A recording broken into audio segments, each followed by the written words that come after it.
तो चलिए अब अगले क्वेश्चन पे आते हैं हम लोग।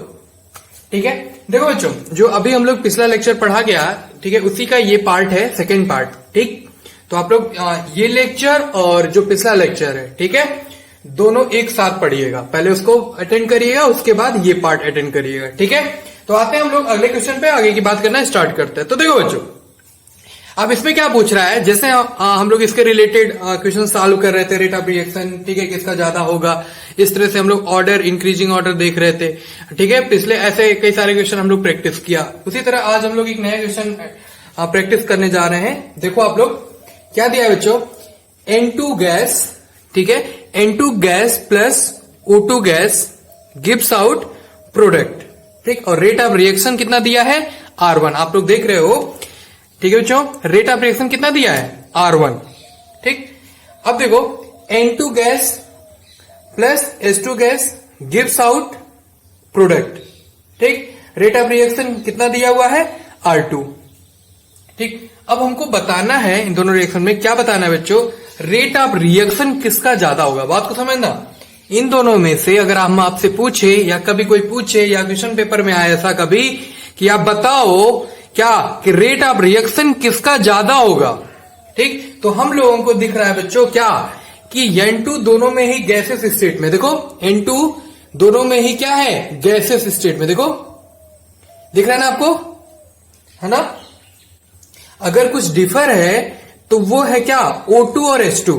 कुछ अगर डिफर आपको दिख रहा है तो क्या है, O2 और H2। ये बात समझ रहे हो आप लोग। ठीक, मीन्स इसी से हमको बताना है कि रेट ऑफ रिएक्शन किसका ज्यादा है।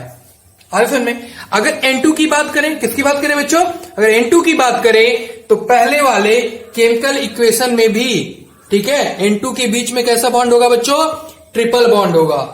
कैसा बॉन्ड होगा, ट्रिपल बॉन्ड होगा। और दूसरे केमिकल इक्वेशन में भी अगर देखा जाए, है ना, N2 के बीच कैसा बॉन्ड होगा, ट्रिपल बॉन्ड होगा। होगा कि नहीं होगा, होगा। ठीक है, क्लियर मेरी बात। तो पहले वाले इक्वेशन में और दूसरे वाले इक्वेशन में N2 के बीच ट्रिपल बॉन्ड होगा, यानी दोनों क्या है, सेम है, यानी दोनों बच्चों क्या है, सेम है। क्लियर मेरी बात। अच्छा चलो अब आते हैं हम लोग, ठीक है, क्या O2 और H2 पे देख लेते हैं। ठीक, ये तो सेम है। अब हम लोग देख लेते हैं O2 और H2 के बीच। ठीक है, तो देख रहे हो आप लोग O2 के बीच अगर मैं बात करूं आपसे, O2 के बीच डबल बॉन्ड है, इस तरह मैं दिखाया हूं। ठीक है, O2 के बीच क्या है बच्चों, डबल बॉन्ड है। और हाइड्रोजन के बीच कैसा बॉन्ड है, सिंगल बॉन्ड है। समझना बात को। तो आपको पहले भी पता होगा ये बात क्या, कि अगर ऑक्सीजन को ब्रेक करना हो तो डबल बॉन्ड ब्रेक करना पड़ेगा। क्या ब्रेक करना पड़ेगा, डबल बॉन्ड ब्रेक करना पड़ेगा आपको। ठीक है, लेकिन अगर H2 की बात करें हम आपसे, H2 के लिए सिर्फ सिंगल बॉन्ड ब्रेक करना पड़ेगा। ठीक है, हाइड्रोजन बॉन्ड ब्रेक इजिली, ठीक है, जो कि इजिली ब्रेक हो जाएगा बच्चों, और रिएक्टेंट जल्दी ही प्रोडक्ट में कन्वर्ट हो जाएगा, इसलिए रेट ऑफ रिएक्शन। आ रही बात समझ में ना। ठीक, तो वही अगर हम आपसे बताएं क्या कि सेकेंड केमिकल इक्वेशन का, देखो यहां पे अगर हम सेकेंड की बात करें, सेकेंड केमिकल इक्वेशन का ज्यादा होगा फर्स्ट के कंपेरिजन में। होगा कि नहीं होगा बताओ। ठीक, सेकेंड केमिकल रिएक्शन का जो इक्वेशन का क्या होगा, ज्यादा होगा फर्स्ट के कंपेरिजन में। होगा कि नहीं होगा, यानी क्या हो जाएगा बताओ, यानी क्या बच्चों, R2 is greater than R1। होगा कि नहीं होगा, ऑब्वियस बात है, R2 is greater than R1। ठीक है, तो ये भी होगी बात क्या, रेट ऑफ रिएक्शन के फिजिकल स्टेट के बेसिक पे। तो बताओ, अब हम लोग बता लेंगे ना। तो हम लोग पिछला क्वेश्चन भी प्रैक्टिस किए, तो कभी इस तरह से अगर भी पूछ ले तब भी नहीं कंफ्यूज होना है, बता देना है। ठीक है, तो उसके रिलेटेड भी कई सारे कॉन्सेप्चुअल क्वेश्चन आप लोग लगा सकते हो, इस तरह से भी आप लगा सकते हो। ये नहीं कि अगर हम फिजिकल स्टेट देख रहे हैं इस तरह से, अब इसमें कुछ चेंजिंग, तो किसी तरह इस तरह पूछे, इसलिए इस टाइप का भी क्वेश्चन मैं प्रैक्टिस करा दिया हूं आपको। ठीक है, तो अभी हम लोग पढ़ लिए क्या, ठीक है, क्या बच्चों, physical state rate of reaction, ठीक है, को इफेक्ट कर रहा है ना, physical state rate of reaction को, ठीक है, क्या कर रहा है बच्चों, इफेक्ट कर रहा है। ये सब सारी बातें हम लोग देखे। क्या बच्चों, या आप लोग कह लो, या फिर कह लो आप क्या, हम लोगों ने देखा कि कैसे physical state rate of reaction को इफेक्ट कर रहा है ना। हम लोग बताए ना कि रेट ऑफ रिएक्शन के फिजिकल स्टेट के बेसिक पे। ठीक, तो हम लोग ने देखा क्या कि एक बार अगेन रिपीट कर दे रहा हूं, क्या देखा बच्चों, ये जो सेकेंड केमिकल इक्वेशन आपको दिख रहा है, ठीक है, ये सेकेंड केमिकल इक्वेशन का ज्यादा होगा फर्स्ट के कंपेरिजन में। ठीक है, तो वही बताया ना क्या कि R2 is greater than R1। तो इस तरह हम लोग फाइंड कर सकते हैं, अब तो नहीं भूलोगे, क्लियर मेरी बात। अब आते हैं, अब हम लोग अगले फैक्टर पे अब उसकी बात करते हैं, जो कि क्या है बच्चों, टेम्परेचर। क्या है, टेम्परेचर। ये क्वेश्चन समझ गए? तो कभी पूछे आपसे कि रेट ऑफ रिएक्शन बताइए तो आप लोग बता सकते हो। ठीक, क्लियर मेरी बात। लेकिन ये इसमें देखो, इसमें क्या है, N2 दोनों में ही क्या है, गैसेस स्टेट में है। ठीक, तो ऐसे कभी कुछ भी इसमें क्या किया है, कुछ डिफर है। ठीक है, O2 और H2 है कि नहीं, मीन्स इसी को तो बताना था हमको, रेट ऑफ रिएक्शन किसका ज्यादा है। ठीक है, तो वही तो देख रहे थे, N2 की बात कर रहे थे, तो पहले वाले केमिकल इक्वेशन में भी N2 के बीच ट्रिपल बॉन्ड था, और दूसरे केमिकल इक्वेशन में भी हम लोग ने देखा क्या बच्चों कि ट्रिपल बॉन्ड है, तो दोनों ही सेम है।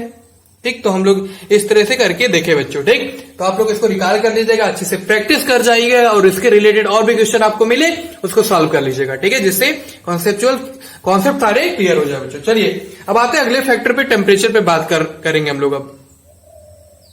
तो चलिए मैं बोर्ड पर लिख दिया हूं, ये अगला फैक्टर जो है बच्चों वो है टेम्परेचर। हम लोग ध्यान देंगे जिससे बातें समझ में आए।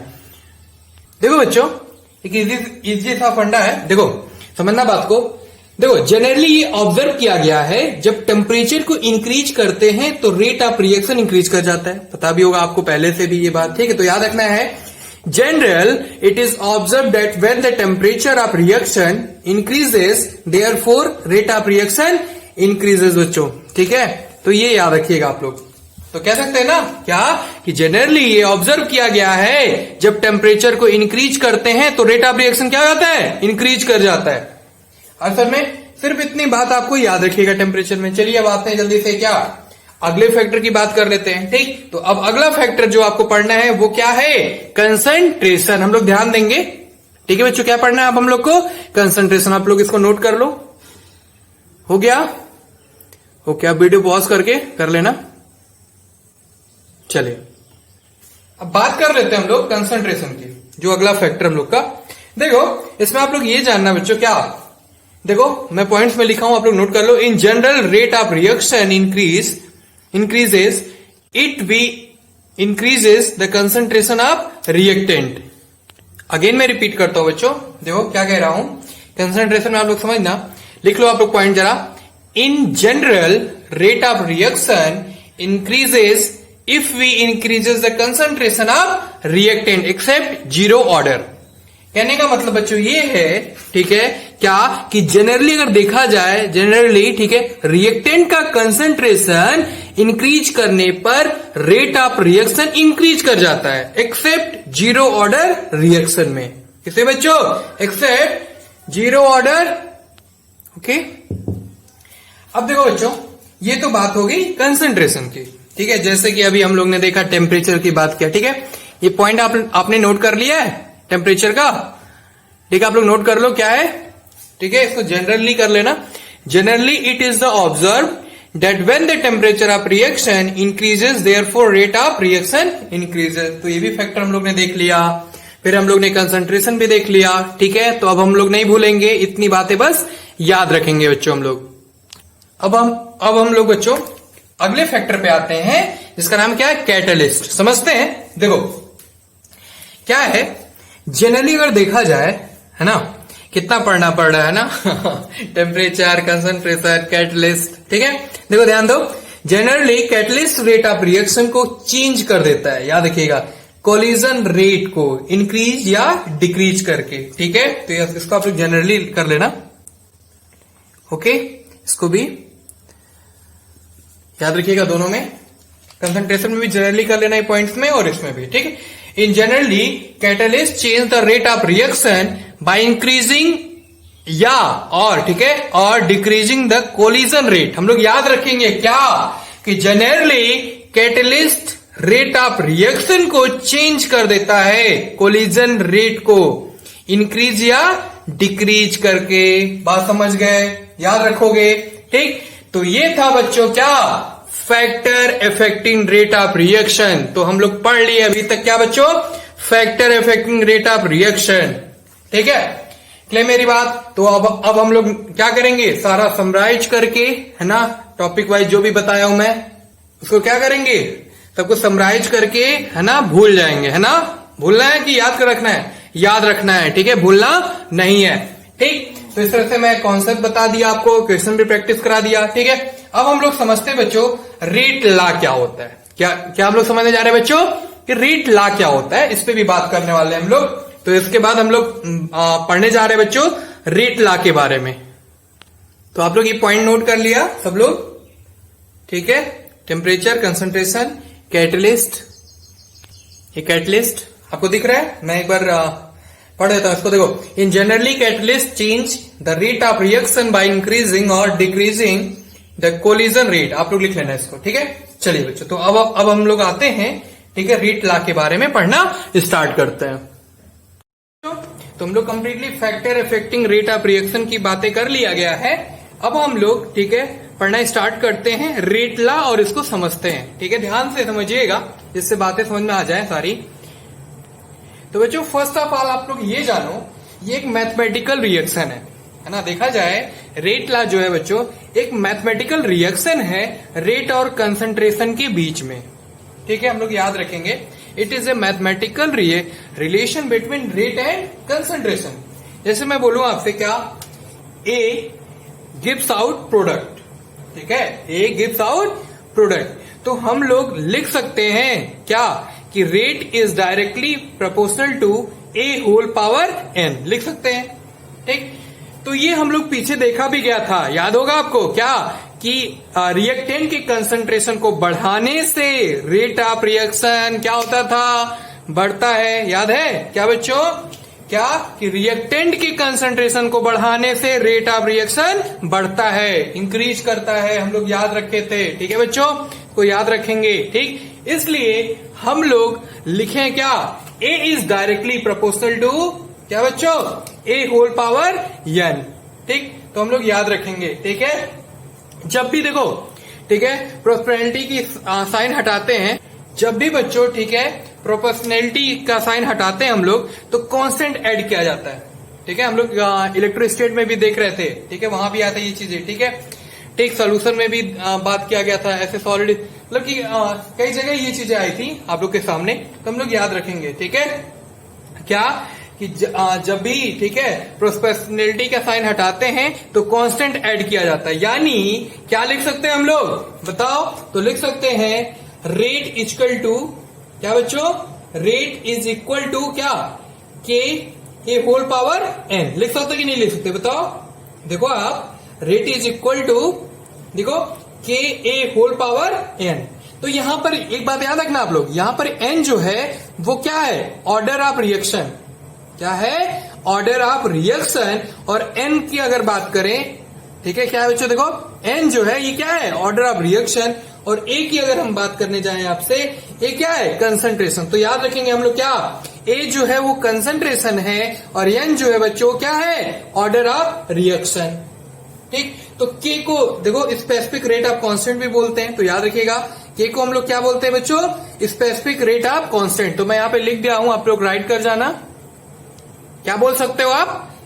ठीक है, क्या याद रखना आप लोग, के को हम लोग स्पेसिफिक रेट ऑफ कांस्टेंट भी बोलते हैं, या फिर कह लो आप लोग वेलोसिटी कांस्टेंट, या क्या कह लो आप लोग बच्चों, वेलोसिटी कांस्टेंट। ठीक है, बताओ ये बातें समझ में आया। तो हम लोग याद रखेंगे सिंपल सा बात, क्या कि जो रेट लॉ हम लोग पढ़ रहे हैं क्या है ये, तो हम लोग याद रखेंगे ये मैथमेटिकल रिएक्शन है रेट और कंसंट्रेशन के बीच में। ठीक, तो इस तरह से मैं बताया आपको क्या कि रेट, देखे ना, ए गिव्स आउट प्रोडक्ट, क्या rate is directly proportional to A whole power n, ये बताया मैंने। ठीक है, तो इस तरह से सारी बातें हम लोग किया। तो ये बातें याद रखिएगा, एन को क्या बोलते हैं हम लोग, ऑर्डर ऑफ रिएक्शन। तो हम लोग याद रखेंगे यहाँ पर ए कंसंट्रेशन है और एन ऑर्डर ऑफ रिएक्शन है ना, हम लोग याद रखेंगे। एन क्या है बच्चों, ऑर्डर ऑफ रिएक्शन है, और ए क्या है यहाँ पे, कंसंट्रेशन।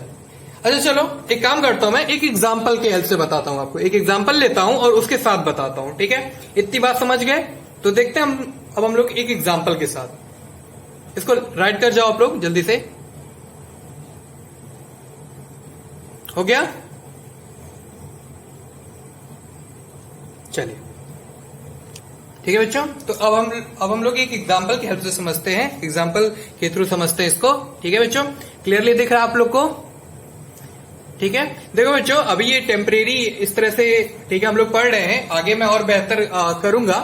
ठीक है, जिससे अभी क्लियरली आपको दिख रहा है बोर्ड पर, ठीक, जिससे सारी चीजें आप लोग देख पाओ। ठीक है बच्चों, ठीक, तो देखो, ठीक, तो पूरा बोर्ड आपको दिख रहा है अच्छे से। ठीक है, चलो, और मैं आगे और अच्छा सेटअप करूंगा। ठीक, चलिए अब ध्यान देते हैं हम लोग। देखो मैं क्या एग्जांपल लिया बच्चों, A excess plus B plus 2c, समझना ध्यान से। ठीक है, A excess plus B plus 2c, ठीक है, गिव्स आउट प्रोडक्ट। ठीक, अगर हमको रेट ला लिखना हो, क्या लिखना हो, बात को समझना, अगर हमको रेट ला लिखना हो तो लिखेंगे हम लोग क्या, आर इक्वल टू के। ठीक, ओके बच्चों, ए होल पावर 0, ठीक, बी सी होल पावर 2, तो क्या हो जाएगा, राइट कर दिया हूं, क्या हो जाएगा बताओ आप लोग, तो हो जाएगा आर इक्वल टू, क्या हो जाएगा बच्चों, आर इक्वल टू, ठीक है, लिख सकते हम लोग ना, के बी सी होल पावर 2 लिख सकते हम लोग। ठीक, तो ये क्या आ गया बच्चों, रेट ला, क्या आ गया, ये रेट ला आया बच्चों। ठीक है, तो अब हम लोगों को, ठीक है, जैसे अभी हम लोग ने देखा था ना क्या, ठीक है, इस तरह से कि रेट ला निकाले थे कि देखे थे क्या होता है रेट, ठीक, रेट ला, तो इस तरह से अभी हम लोग एग्जांपल के थ्रू समझे हैं बच्चों। क्या अब हम लोगों को, ठीक है, देखना है बच्चों क्या, कि के किस पे डिपेंड करता है ना, जैसे पीछे अभी बताए थे ना, ठीक, वो इस तरह ध्यान देना क्या, कि के डिपेंड ऑन, के किस पे डिपेंड करता है, तो याद रखिएगा, के depend on nature of reactant, के डिपेंड ऑन टेम्परेचर, के डिपेंडेंट ऑन कैटलिस्ट। तो हम लोग याद रखेंगे बच्चों क्या, कि के 3 फैक्टर पर डिपेंड करता है, first nature of reactant, okay, second temperature and third catalyst. तो याद रखोगे। तो देखो बच्चों तीनों को ही हम लोग डिटेल में पढ़ चुके हैं। ठीक है, क्लियर मेरी बात। तो ये था बच्चों आज का टॉपिक था, ठीक है, वो था क्या, factor affecting rate of reaction. ठीक है, तो 100% आपको बहुत अच्छे से समझ में आ गया होगा। ठीक है, वीडियो को पॉज करके जो भी चीजें बताया हूं उसको लिख लेना आप लोग और प्रैक्टिस करना। जो भी डाउट हो, बेसिक से बेसिक, ऐसा कुछ भी अगर डाउट लगे आप लोग तो उसको हमसे पूछिए, मैं उसको कोशिश करूंगा उसको, ठीक है, सॉल्व करने के लिए बच्चों। ठीक है, इतनी बात समझ में आ गई।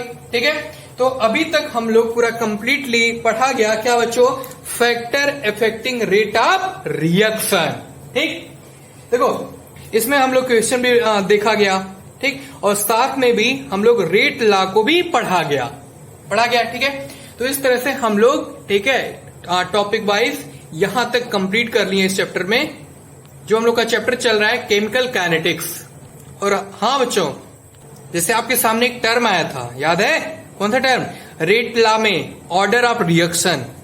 ठीक है, ऑर्डर ऑफ रिएक्शन जो अगला टॉपिक है हम लोग का। ठीक है, और ये बहुत ही इंपॉर्टेंट टॉपिक है, इसलिए बहुत अच्छे से हम लोग पढ़ा जाएगा, डिटेल में पढ़ा जाएगा इसको। ठीक है, तो हम लोग वहां पे पढ़ा जाएगा, आगे की बात किया जाएगा डिटेल में। वो क्या पढ़ा जाएगा बच्चों, ऑर्डर ऑफ रिएक्शन। तो आप लोग रेडी रहिएगा, अगले टॉपिक के साथ हम लोग मिलेंगे अगले नेक्स्ट लेक्चर में। ठीक है बच्चों, क्लियर मेरी बात। तो आज की क्लास में इतना ही बच्चों, जितना बताया हूं अभी तक, ठीक है, उसको स्टार्टिंग से लेके, है ना, देखो अब इसके पहले वाले पार्ट को और ये पार्ट फिर से बता रहा हूं क्या, इसके पहले वाले पार्ट को और ये पार्ट इंक्लूड करके पढ़ना आप लोग, पहले उसको अटेंड करना, उसके बाद आप लोग ये वीडियो लेक्चर अटेंड करना। हरे वसन में तो ये था कंप्लीटली बच्चों। ठीक है, आज की क्लास इतना ही बच्चों। अब हम लोग मिलते हैं अगले नेक्स्ट क्लास में, फिर आगे की बात करना हम लोग स्टार्ट करेंगे। वहां पे हम लोग पढ़ने वाले बच्चों ऑर्डर ऑफ रिएक्शन। क्लियर मेरी बात। उसके पहले, ठीक है, मेरा नेक्स्ट वीडियो लेक्चर आने के पहले, उसके पहले आप लोग सारा रिवीजन कर जाइए बच्चों। ठीक है, और प्रैक्टिस कर जाइए क्वेश्चन, उसके रिलेटेड सारे क्वेश्चन भी प्रैक्टिस कर जाओ आप लोग। ठीक है बच्चों, तो मिलते हैं अब हम लोग अगले नेक्स्ट क्लास में। ठीक है बच्चों, thank you, bye bye, take care.